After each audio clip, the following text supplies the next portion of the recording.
Hello viewers, আমি মোস্তান আহমেদ বলছি host website থেকে। আশা করি সবাই ভালো আছেন। ডিরেক্ট অ্যাডমিন প্যানেলের এই নতুন ভিডিও সিরিজ আপনাদের সবাইকে স্বাগতম জানাচ্ছি। আজকে আমরা দেখব কিভাবে আমরা আমাদের যে ডিরেক্ট অ্যাডমিন প্যানেল আছে সেখানে নতুন কোনো অ্যাডিশনাল ডোমেইন হোস্ট করতে পারি। তো আমরা প্রথমে আমাদের ব্রাউজারে চলে যাব। ব্রাউজারে যাওয়ার পরে আমরা দেখব যে এরকম একটা প্যানেল আমাদের সামনে চলে আসছে। এখানে আমি ডোমেইন সেটআপ চলে যাব।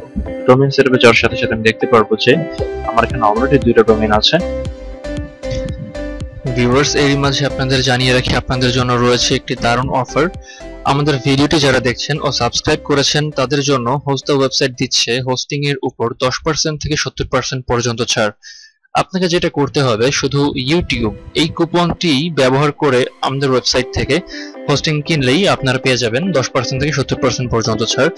বিস্তারিত জানতে আমাদের ওয়েবসাইট ভিজিট করুন www.hostthewebsite.com। ভিডিও ডেসক্রিপশনে ডিটেইলস লেখা থাকবে, আপনারা ওখান থেকে জিনিসটি চেক করে নিতে পারেন। তো এখানে আমার যদি আর নতুন কোনো অ্যাডিশনাল ডোমেইন সেট করতে হয় তাহলে আমি অ্যাড নিউতে ক্লিক করব। অ্যাড নিউতে ক্লিক করার সাথে সাথে আমি দেখতে পাচ্ছি যে আমার ডোমেইনের নাম চলে আসছে। সো আমি যদি দিই demoextra.com, সাথে সাথে আমার ডোমেইন নামটা চলে যাবে। ব্যান্ডউইথ এবং সেম ইজ ডিফারেন্ট, এটা হচ্ছে আমার ব্যান্ডউইথ, কত ব্যান্ডউইথ আমি এই ডোমেইনে ইউজ করতে চাচ্ছি এবং আমার ডিস্ক ইউসেজ। তো আমি এটা দিয়ে দিলাম হচ্ছে 500 আর ডিস্ক ইউসেজ দিয়ে দেব 500 অথবা 256। ওকে, তারপর আমি এখানে নিচে অপশন সিলেক্ট করে দিতে পারবো যে আমি এসএসএল বা পিএইচপি অ্যাক্সেস এগুলো চাই কিনা। তো আমি যেহেতু এগুলো চাচ্ছি তো আমি সবগুলো মার্ক করে দিলাম। মার্ক করে দেওয়ার পর আমি যখন ক্রিয়েটে ক্লিক করব তখন আমার নতুন ডোমেইন ক্রিয়েটেড লেখা দেখেছে লোডিং ডোমেইন ম্যানেজমেন্ট।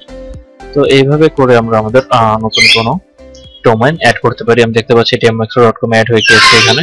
এরপরে এই ডোমেইন ম্যানেজ করতে গেলে আমি যদি এখানে ক্লিক করি তাহলে আমি দেখতে পাচ্ছি যে set as default, suspend, unsuspend, delete, অনেক তিনটা অপশন আসছে, আমি যে কোনো একটা করতে পারি। তো আমি যদি ডিলিটে ক্লিক করি তাহলে এটা আবার ডিলিট হয়ে যাবে।